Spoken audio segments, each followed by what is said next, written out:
ಮನೆ ಕಿಲಿಯಾಗಿ ಹೋಗ್ಬೇಕಾದ್ರೆ ಅನ್ನಿಸ್ತಾ ಇತ್ತು. ನಾನು ವಾಪಸ್ ಬರ್ತೀನಿ ಇಲ್ಲೋ ಏನಾಗ್ತೀನೋ ಅಂತ ಗೊತ್ತಿರಲಿಲ್ಲ. ಕಿಲಿಯಾಗಿ ಹೋಗಿ ಎಲ್ಲ ಇಲ್ಲೇ ಬಿಟ್ಟು ಹೋಗ್ಬಿಟ್ಟೆ. ನಾನು ಹೆಂಡತಿ ಮಗನ ಕರ್ಕೊಂಡು ಹೋಗ್ಬಿಟ್ಟೆ.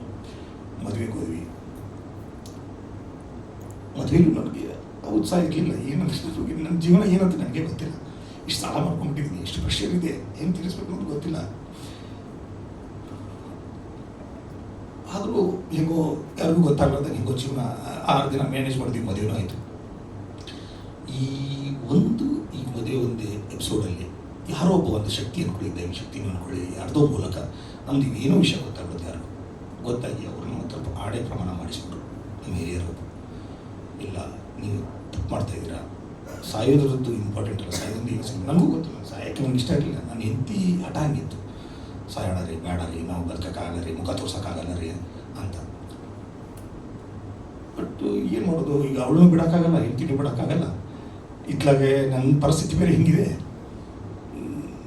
ಅವಳು ನೀವು ಸಾಯಿಲ್ಲ ಆಸೆ ಇದ್ದೀನಿ ಅಂತಿದ್ದಾಳೆ. ಏನು ಮಾಡಲಿ, ಬೇಡ ಅನ್ನೋದ್ರೆ ನಾನು ಮಾಡಿರೋ ತಪ್ಪಿಗೆ ನಾವು ಒಬ್ಬಳೇ ಯಾಕೆ ಸಾಯಬೇಕು, ಸಾಯೋದು ಬರ್ಕೊಡಿ ಸಾಯೋಣ ಅನ್ನೋ ಅರ್ಥದಲ್ಲಿ ಇದ್ವಿ ನಾವು ಅಷ್ಟೇ. ಅದು ಏನೋ ಒಂದು ಎಳೆ ತಪ್ಪಿದರೆ 1000 ಎಳೆ ತಪ್ಪಿದಂಗೆ ಅಂತಾರೆ. ಯಾವುದೋ ಒಂದು ಶಕ್ತಿ ಮೂಲಕ ಅದು ತಪ್ಪು. ನಾವು ಸಾಯಲಿಲ್ಲ ಸರ್. ನನ್ನ ಹೆಂಡತಿನೇ ಮನಸ್ಸು ಚೇಂಜ್ ಮಾಡಿದ್ದು, ನನಗೆ ಮನಸ್ಸಿರಲಿಲ್ಲ. ನನ್ನ ಹೆಂಡತಿನೇ ಚೇಂಜ್ ಮಾಡಿದ್ದು. ಆಯ್ತು ರೀ, ನಿಮ್ಗೆ ಹೆಂಗೆ ಅನ್ಸುತ್ತೆ ಅದು ಮಾಡಿ. ಅದು ಜುಲೈ 1ನೇ ತಾರೀಕು ನಾನು ಬೆಂಗಳೂರು ಬಿಟ್ಟಿದ್ದು. ಜುಲೈ 6ನೇ ತಾರೀಕು ನಮ್ಮ ಹಳೆಯರ ಮದುವೆ ಇದ್ದಿದ್ದು. ಜುಲೈ 7ನೇ ತಾರೀಕು ನಾನು ಈ ಊರು ಬಿಟ್ಟು ಹೊರಟೆ. ಬಟ್ ನನ್ನ ಹೆಂಡತಿಗೆ ಹೇಳಿದ್ದೆ, ನಾನು ಎಲ್ಲೋ ಹೋಗ್ತಾಯಿದ್ದೀನಿ, ಏನೋ ಮಾಡ್ತಾಯಿದ್ದೀನಿ, ಸಾಯಲ್ಲ, ಬದುಕ್ತೀನಿ, ವಾಪಸ್ ಬರ್ತೀನಿ, ನನ್ನ ಮೇಲೆ ನೀನು ನಂಬಿಕೆ ಕೇಳು ಅಂತ ನನ್ನ ಹೆಂಡತಿಗೆ ಒಬ್ಬಳಿಗೆ ಹೇಳಿದ್ದೆ. ನಾನು ಮಾತ್ರ ಎಲ್ಲಿ ಹೋಗ್ತೀನಿ ಅಂತ ನಿನಗೂ ಹೇಳಲ್ಲ, ಯಾಕಂದರೆ ನೀವು ಹುಡ್ಕೊಬ್ರೆ ಅಂತ ಮಾಡ್ತೀರ, ಯಾರಿಗೂ ಹೇಳಲ್ಲ. ನಾನು ಹೋಗ್ತೀನಿ, ಬಟ್ ಒಂದಿನವಾದರೂ 1 hour the other day I will come back ಅಂತಂತಂದು ನಾನು ಒಂದು ನಂಬಿಕೆ ಇತ್ತು. ಆ ನಂಬಿಕೆಯಲ್ಲಿ ನಾನು ಹೊರಟೆ. ನಾನು ಅಡ್ಡಾಡೋ ಜಾಗ ಇಲ್ಲ ಸರ್. ಆವತ್ತೇ ಸಿಮ್ ಆಫ್ ಮಾಡಿದೆ. ಸಿಮ್ ಜುಲೈ 7ನೇ ತಾರೀಕು ರಾತ್ರಿ 1:30 ನಾನು ಮೊಬೈಲ್ ಆಫ್ ಮಾಡಿದ್ದೀನಿ, ಸಿಮ್ ಆಫ್ ಮಾಡಿದ್ದೀನಿ. ಮಾಡೋಕ್ಕಿಂತ ಮುಂಚೆ ನಾನು ಯಾರ್ಯಾರು ದುಡ್ಡು ಕೊಡಬೇಕಾಗಿತ್ತು, ಯಾರ ಜೊತೆ ನನ್ನ ಕಮಿಟ್ಮೆಂಟ್ಸ್ ಇತ್ತು, ಎಲ್ಲರಿಗೂ ಒಂದು ಮೆಸೇಜ್ ಹಾಕಿದ್ದೀನಿ.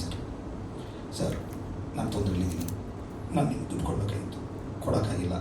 ಇವತ್ತು ನನ್ನ ಪರಿಸ್ಥಿತಿ ಸರಿ ಇಲ್ಲ, ನಾನು ಊರು ಬಿಟ್ಟು ಹೋಗ್ತಾ ಇದ್ದೀನಿ, ಐ ವಿಲ್ ಕಮ್ ಬ್ಯಾಕ್, ನಾನು ಪ್ಲೀಸ್ ಫಾರ್ಗಿವ್ ಮೀ, ನಾನು ಕ್ಷಮಿಸ್ಬಿಡಿ ಅಂತ ಎಲ್ಲರಿಗೂ ಒಂದು ಮೆಸೇಜ್ ಹಾಕಿದೆ ಸರ್. ಒಬ್ಬರು ಬಿಟ್ಟಿಲ್ಲ, ಯಾರೋ ಒಬ್ಬರು ಮಿಸ್ ಆಗಿರ್ಬೋದು ಅಷ್ಟೇ, ಗೊತ್ತಿಲ್ಲ. ನಮ್ಮೊಂದು 20-23 ಜನ ಇರ್ಬೇಕು ಸರ್. ನಾನು ಕಮಿಟ್ಮೆಂಟ್ ಮಾಡ್ಕೊಂಡಿದ್ದೆ ಇಂಡಸ್ಟ್ರಿಯಲ್ಲಿ, ಅಂದರೆ 15 ವರ್ಷ ಸರ್ವೀಸಲ್ಲಿ. ಎಲ್ಲರಿಗೂ ಒಂದು ಮೆಸೇಜ್ ಹಾಕಿದೆ. ಮೆಸೇಜ್ ಹಾಕಿ ಮೊಬೈಲ್ ಆಫ್ ಮಾಡಿಬಿಟ್ಟೆ. ರಾತ್ರಿ 1:30 ಯಾರೂ ಎಚ್ಚರ ಇರಲ್ಲ. ಯಾರಾದರೂ ನನಗೆ ರೆಸ್ಪಾನ್ಸ್ ಮಾಡೋಕ್ಕಾಗಲ್ಲ ಆ ಟೈಮಲ್ಲಿ ಅನ್ನೋ ಒಂದೇ ಒಂದು ಧೈರ್ಯ.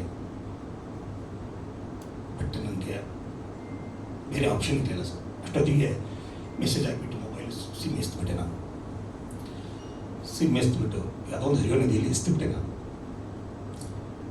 ಕುಂದಾಪುರದ ಹತ್ರ, ಅದು ಕುಂದಾಪುರದ ಹತ್ರ ಒಂದು ನದಿ, ಅಲ್ಲಿ ಹೋಗ್ತಾ ಇದ್ದೆ, ಅಲ್ಲಿ ಎಸ್ತೆ. ಅಲ್ಲೊಂದು ದಿನ ಇದ್ದೆ. ಅಲ್ಲಿಂದ ನಾನು ಸೌದತ್ತಿ ಎಲ್ಲಮ್ಮನ ಬಂದೆ, ಎಲ್ಲಮ್ಮನ ದರ್ಶನ ತಗೊಂಡೆ. ಅಲ್ಲಿಂದ ನಾನು ಹಾಗೆ ನನ್ನ ಜರ್ನಿ ಸ್ಟಾರ್ಟ್ ಮಾಡಿದೆ. ಅಷ್ಟರಲ್ಲಿ ನನ್ನ ಫ್ರೆಂಡ್ಗೊಬ್ಬನ ಫೋನ್ ಮಾಡಿದೆ, ನನಗೆ ಹಿಂಗೆ ಆಗ್ಬಿಟ್ಟಿದೆ, ಪ್ರವೀಣ್ ಅಂತ. ಇವತ್ತು ಅವನು ಈಸ್ ನೋ ಮೋರ್.